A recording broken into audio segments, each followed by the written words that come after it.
अंगदुखी, डोकेदुखी, दातदुखी किंवा काहीही दुखलं खुपलं की आपण लगेच पेन किलर घेतो. मात्र ही पेन किलर कुठली आहे हेही लक्षात घेणं गरजेचं आहे.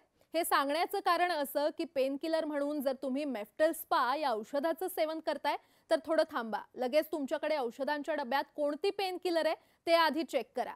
आणि जर मेफ्टल स्पा असेल तर ती आत्ताच्या आत्ता फेकून द्या. कारण भारतीय फार्माकोपिया कमिशन म्हणजेच IPCनं मेफ्टल संदर्भात औषध आणि सुरक्षेबाबतचा इशारा दिलाय. मेफ्टलमध्ये असलेलं मेफेनामिक ॲसिड हे आरोग्यासाठी धोकादायक ठरू शकतं. कालांतरानं या औषधामुळे गंभीर दुष्परिणामांचा देखील सामना करावा लागू शकतो. मेफ्टलच्या सेवनानं इओसिनोफिलिया आणि ड्रेस सिंड्रोम होऊ शकतो.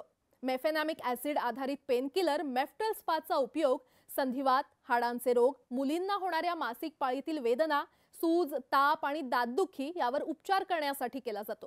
त्यामुळे तुम्ही सुद्धा जर हे औषध घेत असाल तर आत्ताच थांबवा आणि डॉक्टरांच्या सल्ल्यानंच औषध घ्या.